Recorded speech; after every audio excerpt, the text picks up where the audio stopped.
1977 में समंदर की गहराइयों में दो अजीबोगरीब आवाज़ें रिकॉर्ड की गई। इनकी फ्रिक्वेंसी बहुत कम थी, लेकिन एम्पलीट्यूड काफ़ी ज़्यादा था।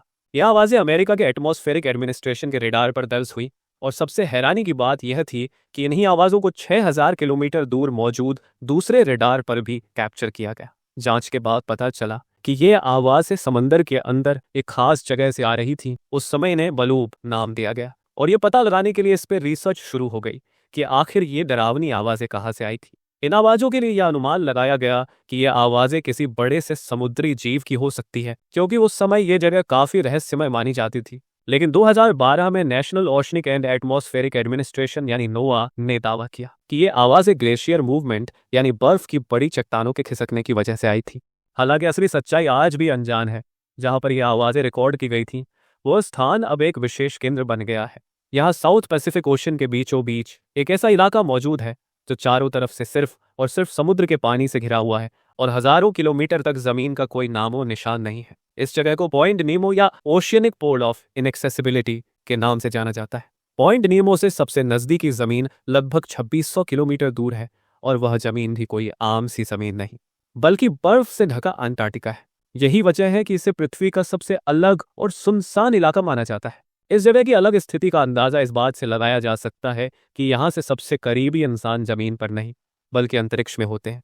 मतलब इंटरनेशनल स्पेस स्टेशन यानी आईएसएस के एस्ट्रोनॉट्स जो पृथ्वी से करीब 500 किलोमीटर ऊपर चक्कर लगाते हैं, दिन में 1 या 2 बार इस इलाके के ऊपर से गुजरते हैं। हालांकि पृथ्वी से कटा हुआ यह क्षेत्र बेकार नहीं है।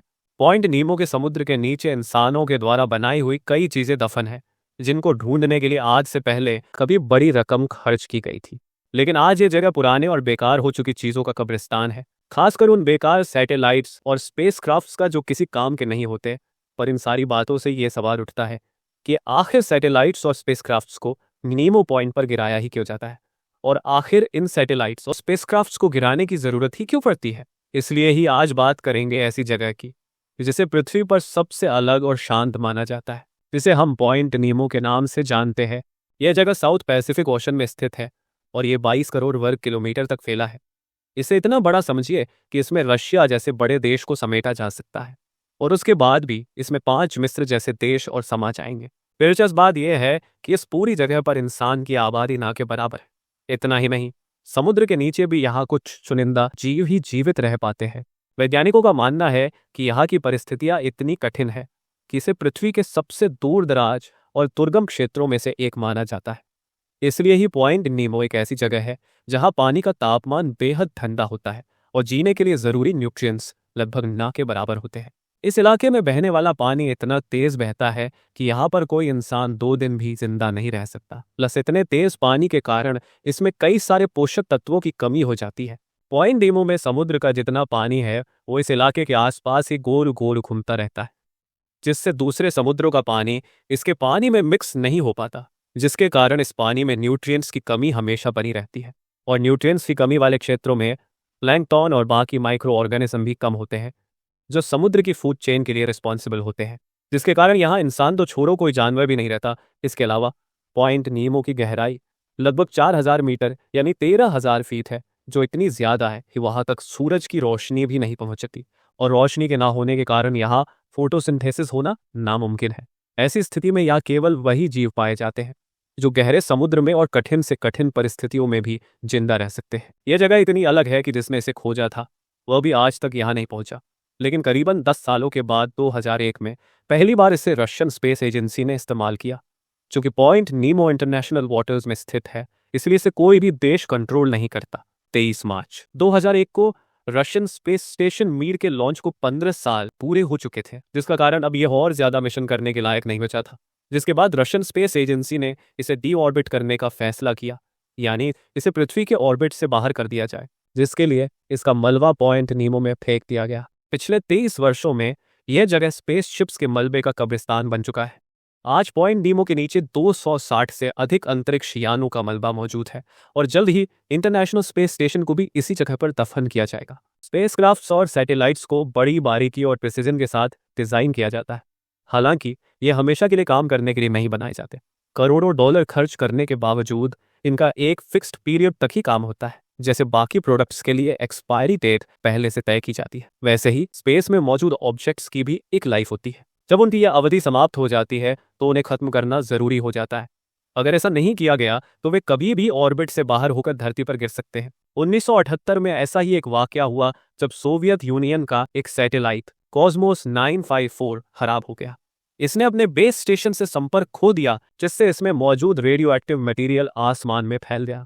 यह सैटेलाइट तो जलकर खत्म हो गई, लेकिन रेडियो एक्टिव मलबा नॉर्दर्न कनाडा के बड़े हिस्से में फैल गया, जिसके बाद एक स्पेशल ऑपरेशन शुरू किया गया जिसका उद्देश्य उस रेडियो एक्टिव मटीरियल को खोजकर उसकी सफाई करना था। यह घटना अपनी तरह की सबसे बड़ी और खास थी, जिसे ऑपरेशन मॉर्निंग लाइट का नाम दिया गया था। सौभाग्य से इसमें किसी की जान को नुकसान नहीं पहुंचा, लेकिन इस घटना ने दुनिया को यह समझा दिया कि न्यूक्लियर पावर से चलने वाले सैटेलाइट्स कितने खतरनाक हो सकते हैं।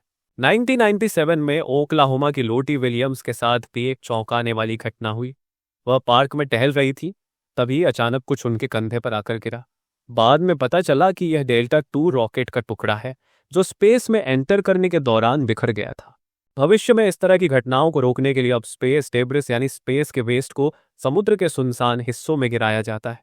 पॉइंट नीमो की खोज से पहले यह काम पैसिफिक ओशन या पृथ्वी के दूरदराज के इलाकों में किया जाता था। जब भी किसी सैटेलाइट या अंतरिक्ष यान को क्रैश करना हो तो उसके थ्रस्टर्स की मदद से उसे पहले अर्थ की ऑर्बिट से बाहर निकाला जाता है और फिर सुरक्षित जगह की ओर मोड़ दिया जाता है। जब कोई ऑब्जेक्ट अर्थ की ऑर्बिट से बाहर होता है तो वह तुरंत गायब नहीं होता। अगले कुछ महीनों तक वह अर्थ के चारों ओर चक्कर लगाता रहता है। धीरे धीरे उसकी दूरी पृथ्वी से कम होती जाती है। इंजीनियर्स को यह बहुत सटीकता से तय करना पड़ता है कि थ्रस्टर्स कब और कहाँ एक्टिवेट करने हैं। जब ऑब्जेक्ट को अर्थ के एटमॉस्फेयर में एंटर करवाना होता है तो उसकी दिशा को पॉइंट नीमो की ओर मोड़ने के लिए फिर से थ्रस्टर्स को एक्टिव किया जाता है। चूंकि इस हिस्से में हवा और दबाव नहीं होता, वहां कोई फ्रिक्शन भी नहीं होता। यही कारण है कि ऑब्जेक्ट की गति बहुत तेज होती है, आमतौर पर लगभग 15,000 किलोमीटर प्रति घंटा। जैसे ही वह एटमॉस्फेयर में प्रवेश करता है, फ्रिक्शन के कारण उसका तापमान 3000 डिग्री सेल्सियस तक बढ़ जाता है, जिससे यह एक आग के गोले का रूप ले लेता है और अधिकतर मामलों में इसका मलबा सतह तक पहुंचने से पहले ही वेपोराइज हो जाता है। मतलब हवा में ही पूरा का पूरा मलबा खत्म हो जाता है और कभी गलती से भी यह मलबा किसी ऐसी जगह पर ना गिर जाए। इसलिए इसका खास ध्यान रखा जाता है कि ये सिर्फ और सिर्फ नीमो पॉइंट पर ही जाकर गिरे, क्योंकि नीमो पॉइंट एक ऐसी जगह है, वो 22 करोड़ वर्ग किलोमीटर में फैली है, जो नो वन के नाम से भी जानी जाती है, क्योंकि यहाँ न तो कोई इंसान रहता है और न ही कोई समुद्री जीव। इतना ही नहीं, यह इलाका दुनिया से इतना अलग है कि यहाँ से जहाज भी आमतौर पर नहीं गुजरते, क्योंकि किसी आपात स्थिति में यहाँ मदद पहुंचाना बेहद मुश्किल हो जाता है। मान के चलिए अगर आप किसी कारणवश पॉइंट नीमो में फंस जाते हैं तो वहां मदद पहुंचने में बहुत समय लगेगा, इतना कि वहां मदद के लिए जहाज़ों को पहुंचने में करीब 2 हफ्ते लग जाते हैं। और अगर जहाज के अलावा हेलीकॉप्टर की मदद ली जाए तो उसे भी 3000 किलोमीटर तक की दूरी तय करने में बहुत ज़्यादा मुश्किल होती है। और इतना सारी डिस्टेंस कवर करने वाले हेलीकॉप्टर भी दुनिया में बहुत कम है। इनमें सिकोरस की S-92, अगस्ता वेस्टलैंड, AW1 ज़रून और लॉकहीड मार्टिन VH-71 शामिल है। लेकिन इनकी भी कोई गारंटी नहीं है कि वे इतनी दूरी बिना रिफ्यूलिंग के तय कर पाएंगे। लेकिन इन सब चुनौतियों के बाद भी पॉइंट नेमो तक पहुंचने और वहां गहराई में रिसर्च करने का सपना वैज्ञानिक समुदाय काफी समय से देख रहा है। हो सकता है आने वाले समय में वहां ऐसी खोज हो जिससे 1977 में सुनाई देने वाली रहस्यमयी आवाजों का पर्दा उठ सके। हालांकि सबसे बड़ी चुनौती है वापसी के लिए फ्यूल की कमी। अगर किसी तरह वहां तक पहुंचा भी जाए तो लौटना नामुमकिन सा हो जाता है। बाकी हमें उम्मीद है कि हमारी यह वीडियो आपको पसंद आई होगी। अगली शानदार वीडियो में फिर मिलते हैं, तब तक के लिए जय हिंद दोस्तों।